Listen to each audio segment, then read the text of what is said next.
Simonet, à vous la parole. Madame la maire, je voudrais vous informer, si vous ne le savez pas déjà, qu'à Paris, un EHPAD parisien du CASVP a expulsé.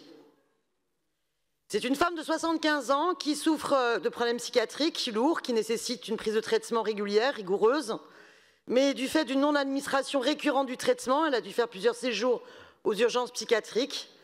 Et puis, eh bien, il y a 6 mois, elle a découvert, ou plutôt ses 2 fils, ont découvert la décision de l'EHPAD. Elle ne peut plus rester résidente de l'EHPAD. Ça fait 6 mois, elle est donc SDF à l'hôpital Sainte-Anne. Une situation inouïe. Pourtant, des moyens supplémentaires sont donnés par l'Agence régionale de santé pour les patients psychiatriques afin de répondre au projet de soins personnalisés. Qui a pris la décision de cette résiliation? Elle s'adosserait à une réunion de médecins. La réunion a-t-elle eu lieu ou un faux a-t-il été produit? Quels sont d'ailleurs les EHPAD en lien avec un CMP qui fonctionne réellement sur Paris? Les traitements, Madame la maire, doivent impérativement, rigoureusement être donnés. Pour cela, il faut du temps et des effectifs suffisants. Les cas psychiatriques en EHPAD, hélas, c'est l'angle mort.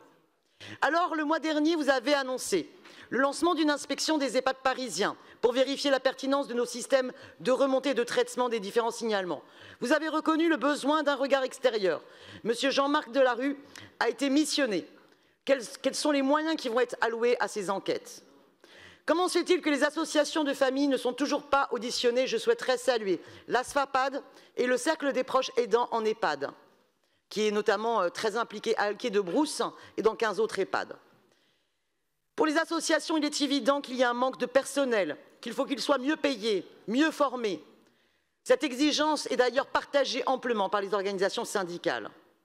Pour les familles de résidents, il faut un contrôle indépendant, et il faut un cadre démocratique. Comment se fait-il que l'information dans les EHPAD soit bien souvent interdite? Oui, à l'EHPAD Alquier-de-Brousse, il est interdit d'afficher les informations sur les associations de familles de résidents. C'est totalement scandaleux. La ville doit faire respecter cette obligation d'affichage pour que l'ensemble des familles de résidents puissent avoir connaissance des associations. Madame la maire, avez-vous l'intention de co-construire avec les associations la réflexion pour créer une instance véritablement démocratique qui permette de co-construire la vie dans chaque EHPAD avec les familles de résidents? Cette situation est urgente. Elle est urgente pas simplement dans les EHPAD privés, elle est urgente également dans les EHPAD publics du CASVP. Je vous remercie. Merci Madame. Véronique Levieux pour vous répondre. Merci Madame la maire, chers collègues.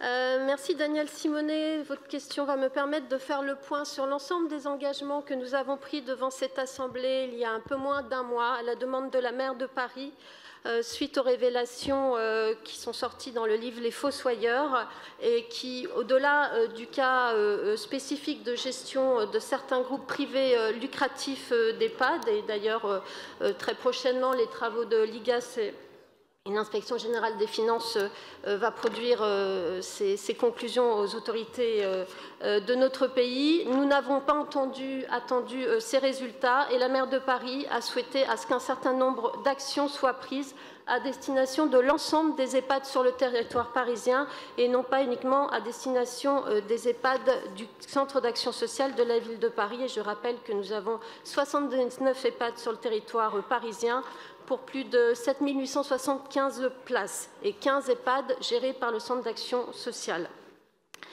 La première action, c'est le lancement de missions d'inspection et de contrôle sur l'ensemble de ces EHPAD en lien par les équipes de la DASES, la future direction des solidarités, et de l'ARS.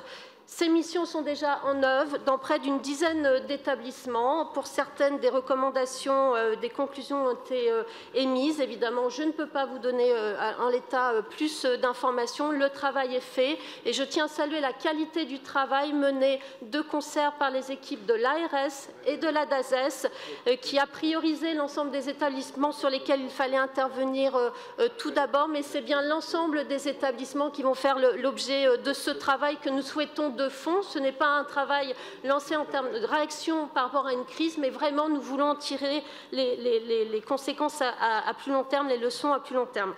Donc ce travail se fera tout au long de l'année et nous avons d'ailleurs renforcé, nous sommes en train de renforcer nos propres équipes au sein de la ville pour ce faire. Vous l'avez évoqué, la désignation ne s'est pas faite comme ça au hasard, c'est la maire de Paris qui a souhaité qu'une mission spécifique pilotée par Jean-Marie Delarue, que je remercie d'avoir accepté, conseiller d'État honoraire et ancien président de la Commission nationale consultative des droits de l'homme, qui va se lancer dans les jours à venir, effectivement, dans une mission spécifique sur l'accès aux droits des personnes accueillies dans les EHPAD, là encore dans tous les EHPAD. Il va de soi les EHPAD du Centre d'action sociale de la ville de Paris, mais l'ensemble des autres établissements. Et là aussi, nous attendons un retour d'ici cet été.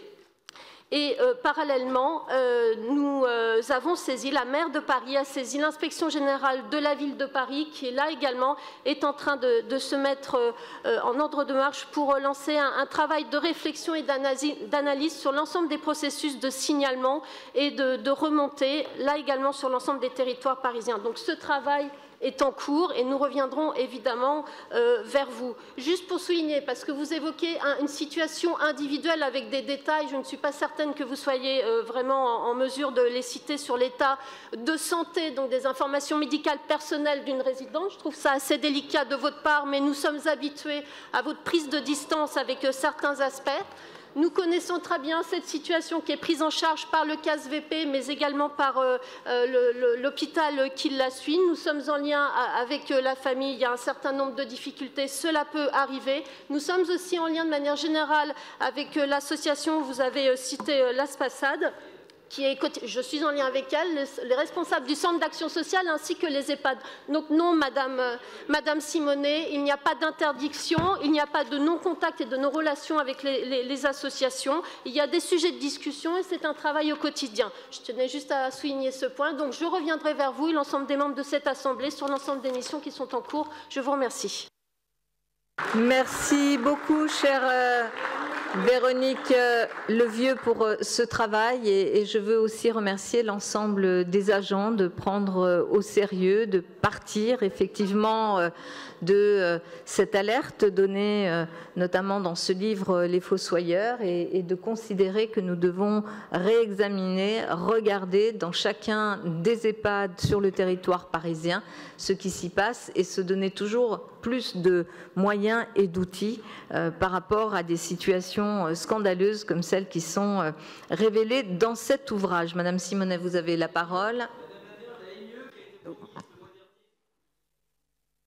Allez-y, Madame Simonet. On est en question d'actualité. Vous n'aviez qu'à poser une question d'actualité là-dessus, enfin. Madame Simonet, termine. Bien, Madame la maire, vous n'avez pas répondu à la première question que je posais. Sachez que si je parle de cette femme dans l'EHPAD Furtido N dans le 14e, c'est bien avec l'aval de ses fils. Et j'espère que cette personne va donc pouvoir réintégrer un EHPAD parisien. Oui, c'est un scandale du point de vue d'un EHPAD du CASVP de fonctionner ainsi. Deuxièmement, vous ne répondez pas à ma deuxième question concernant le cadre démocratique. Est-ce que vous souhaitez mettre en place un cadre démocratique qui permette véritablement aux associations de familles de résidents sur Paris, qu'il s'agisse d'EHPAD publics ou privés, de pouvoir ensemble se retrouver, de pouvoir échanger, de pouvoir avoir la possibilité de participer aussi aux prises de décision avec les responsables des EHPAD publics comme privés. Ensemble sont en demande de ce cadre démocratique. Vous n'y répondez pas. Vous ne répondez, par contre, vous répondez favorablement au fait qu'il est bien entendu tout à fait autorisé, donc j'espère que vous allez envoyer un courrier à l'ensemble des EHPAD du CASVP et y compris à l'EHPAD Alquier de Brousse, pour que l'affichage des associations dans chaque EHPAD soit enfin respecté. Cette question démocratique, je l'avais déjà soulevée pendant le premier confinement. Il faut absolument que l'omerta du silence dans les EHPAD cesse. Et par contre, oui, je relaye la question des autres élus de cette Assemblée. Qu'en est-il de la MIE? Vous ne nous avez pas répondu à ce sujet. Je vous remercie. Merci beaucoup pour cette séance de questions.